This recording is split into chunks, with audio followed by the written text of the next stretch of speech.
Soundstripe.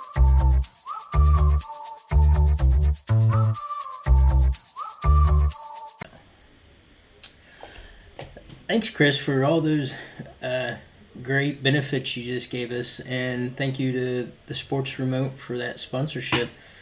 So, Chris, our next topic we'd like to cover with you is challenges or misconceptions surrounding project management. Do you have any off the top of your head that come to mind? Yeah, actually, that's a really good question. One common misconception is that project management restricts creativity. I mean, they say that hampers the agility of software development. Now, really, project management methodologies such as Agile and Scrum, which are used all over the board, are really specifically designed to promote flexibility, collaboration, and adaptive planning. But another challenge that strikes is having the right balance between managing the process and fostering innovation. Because project managers have to really create an environment that encourages creativity while maintaining that project discipline and meeting the objectives that the stakeholders have given us. That totally makes sense. As a software engineer, I've been in environments where the management was so micromanaging that it was meeting after meeting. Like you hardly had any time to even do anything, so you just developed exactly what you said. There was no chance for innovation because the processes were so packed. So I can definitely see how that's a challenge coming from being a manager. Right. So when I was doing this at another client, project management, and trying to get the creativity of developers, it really helped having that communication back and forth. Fostering the ability for developers, to have say, hey, I've come across this. Here's the solution. How can it work for the business? And be able to present that back and forth. It's like demonstrations, big thing. Always having a demonstration. Always bring that line of communication forward. Being that middleman to really grease the wheels between the development team and the business was an important thing. And that's how we really kept that creativity going. The meetings, I can understand is that where you came from. Meetings became a real downer for a lot of developers because they feel like they have, a day full of meetings, an hour or two to try and get development in, but scattered across the entire day. So I can really understand where you're coming from. Yeah, it can be a real challenge for sure. Um, have you, with these new methodologies like Agile and Scrum, and even an older one, maybe Waterfall works. I'm not sure, but from your expertise, like, do any of those help with the balancing the process and the innovation? Waterfall is actually not horrible if you know exactly what you're going to build. It helps for small projects. So like this is what I'm building, this is how it's going to be built. There's not going to be variations.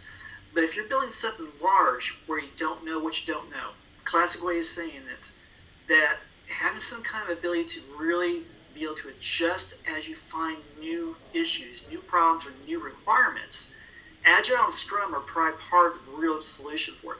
Now, Scrum is mostly built, from my opinion, for the business to give them that warm, fuzzy feeling that there is a structure to this craziness that we call Agile.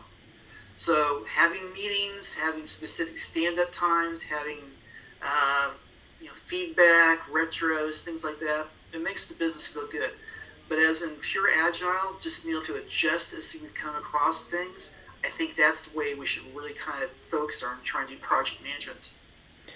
Yeah, those are great points, and I can see if you're doing things in micro doses, more meetings are going to be required because you're going to finish them quicker, right? So you're going to need a few more meetings to give you those new micro doses of requirements that you need to build out something, as well as the adjustments. Whereas waterfall, from where I started, like you get your set of requirements, and you may not see anyone for 2 months, right? So Right, right.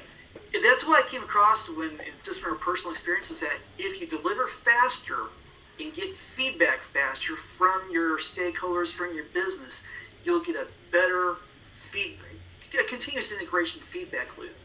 Just like, hey, here's what we want built. Here's a short period of time to build it. we give a demonstration of what we built and get that immediate feedback with a thumbs up or a thumbs down saying, yes, that's exactly what we're expecting, or no, that's not really what we're expecting. Can you do X? And we're going to adjust to that.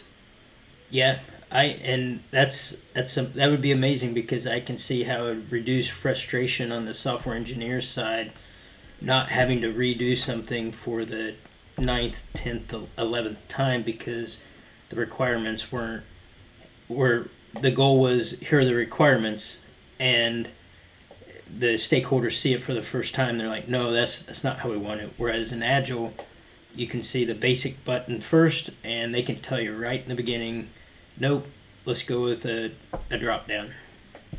Yeah, and that's one of the problems is that if you don't have that immediate feedback, you'll get feedback from your QA testers who are saying this is a bug when there's really nothing to find. And developers get so frustrated because they continually feel like they're fighting the bug count when really it's the problem coming back from the business and even the project management of not giving them really good and finely defined requirements. Saying you need to have a button, it needs to be blue, it needs to say hello, boom, get that feedback, thumbs up. Then you say, I want to have button hello, be able to have a modal pop up that says hello type thing. You want to get that feedback really fast so that way we know we're building what the business wants. Exactly.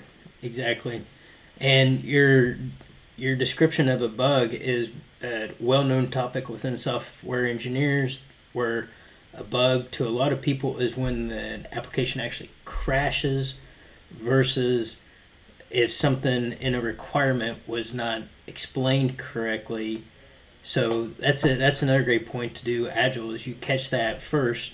It reduces frustration between the engineers, QA, stakeholders, management, everyone. It's got great perks, that's for sure.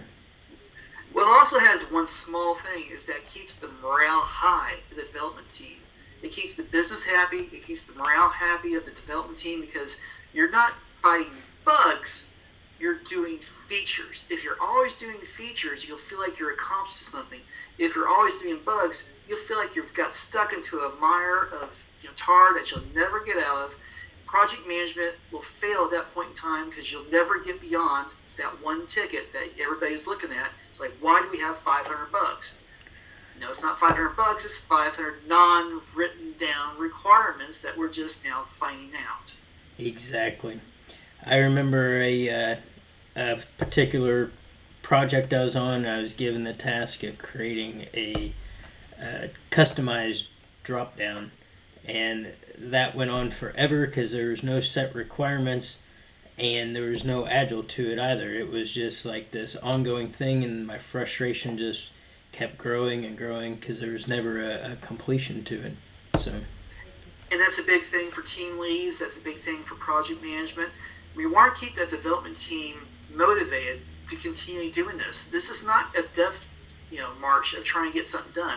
It's a long haul marathon of getting a project finished from start to finish and really deliver something to the business.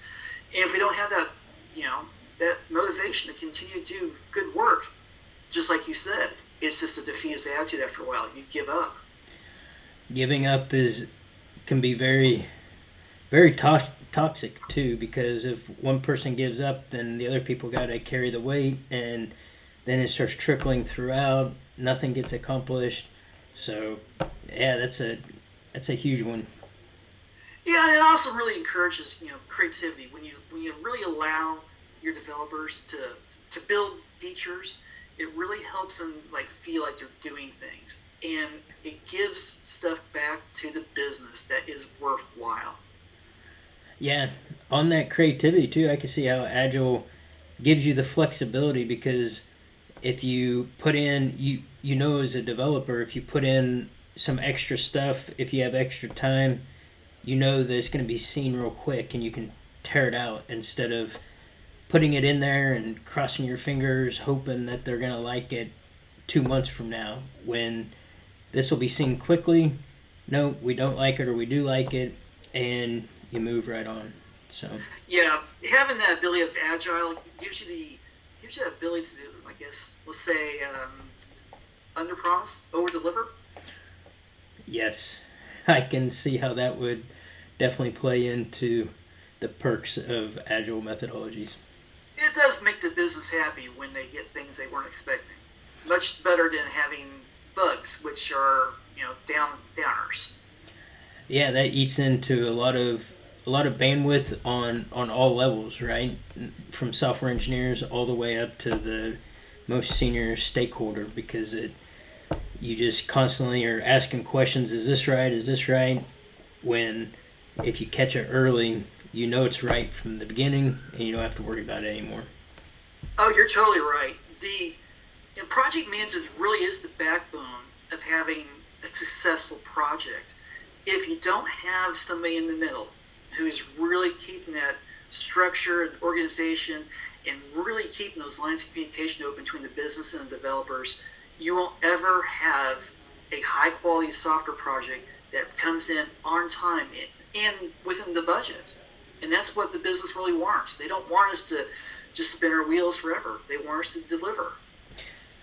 Yeah, yeah, that's so true. And speaking of budget, we're about out of budget on this, but we thank you for your time. Do you have anything to wrap up? Key points of why project management's crucial within software development. The business needs structure, and project management gives that structure for the business. Developers want to have guidance. Project managers give the guidance from the business to the developers. Put them all together, you have a win. That's awesome, and we all love winning. And thank you for joining us, and thank you to our listeners for joining us as well. Thank you, Brian. Had a great time, and appreciate it.